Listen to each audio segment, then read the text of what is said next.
por la desvalorización de nuestra sociedad, que es la peor lacra inmoral que hace que los pueblos sucumban, por el envilecimiento que produce que las nuevas generaciones se vayan alejando cada vez más y más de los orígenes que están llenos de gloria, es que cada vez reflexionemos menos sobre la herencia que nos legó Francisco Morazán. A veces una figura olvidada por los hondureños, mientras que permanece inmarcesible, increíble en la mente de muchos países donde Morazán sigue siendo una figura de gran repercusión histórica. Por algo el poeta chileno Pablo Neruda le dedica su poema con cuyo título comenzamos esta reflexión en la fecha de un nuevo aniversario del gran héroe hondureño, cuya trayectoria en aspectos comparativos es superior a la de otros personajes de la historia que no tuvieron ni la mitad de los alcances históricos que engrandecen la figura morazánica. Y no es asunto de rebuscarse palabras para fabricar elogios para nuestro gran héroe. Se trata de poner en el contexto histórico la grande gesta de Francisco Morazán, desde que surgió al escenario político hasta que murió, fusilado después de ser traicionado en San José de Costa Rica. Por eso es que Pablo Neruda, al encabezar su poema, pone a Morazán en la vigilia histórica por encima de cualquier otro personaje, porque al decir que alta es la noche, Neruda conceptúa que sobre la América hay muchos nubarrones que amenazan y no se le ocurre acudir a otra figura más que a la de Morazán, porque siempre Morazán es un hito refulgente que está por delante y por encima de otros grandes personajes que no alcanzaron la dimensión del héroe hondureño. En el manifiesto de David, Morazán sacudió la conciencia de los pueblos centroamericanos, haciendo un llamado a los centroamericanos en contra de los que han abusado de los derechos más sagrados del pueblo por los mezquinos intereses. El manifiesto de David, cuyo contenido histórico pasa desapercibido por la mayoría de los hondureños, Morazán se retrata como un defensor de la profesión de los derechos del pueblo. Se pronuncia por la creación de la Academia de Ciencias, donde se enseñarán los principales ramos del saber humano, que ya se hacía en la Universidad de San Carlos, con mucho éxito.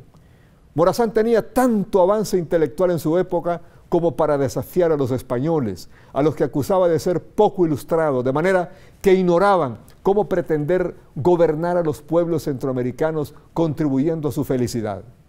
En ese manifiesto de David, Morazán rechazó todas las falsedades que provenían de las autoridades serviles, que eran proclives al sometimiento de los españoles y del imperio mexicano. Es célebre la estrofa del manifiesto de David que dice: ni el oro del Guayape ni las perlas del Golfo de Nicoya volverán a adornar la corona del Marqués de Aycinena, ni el pueblo centroamericano verá más esta seña oprobiosa de su antigua esclavitud. Pero si alguna vez brillase en su frente este símbolo de la aristocracia, será el blanco de los tiros del soldado republicano.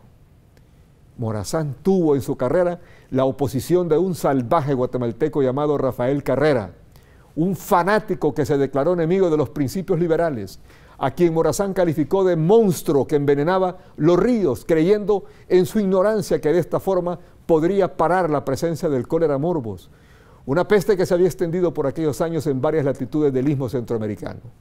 Pocos documentos contienen el coraje revolucionario de un héroe bien intencionado por los pueblos centroamericanos como el manifiesto de David lanzado por Morazán el 16 de julio de 1841.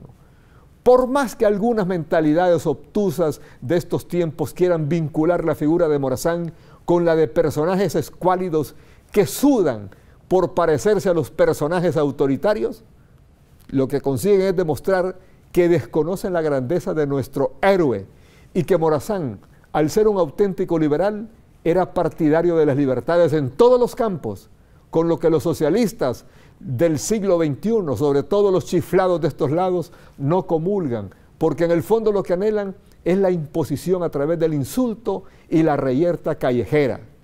Comparar a Morazán con Chávez o con alguno de estos chiflados de por estos lados es la más grave ofensa que se le puede hacer al héroe de la Trinidad.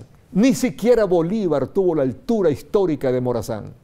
Por algo Neruda, a quien le rinde tributo, es a Morazán cuando dice en su poema: alta es la noche y Morazán vigila. Es hoy, ayer, mañana, tú lo sabes. Alta es la noche y Morazán vigila. Así son las cosas. Y así se las hemos contado hoy lunes 3 de octubre del año 2016. Buenas noches.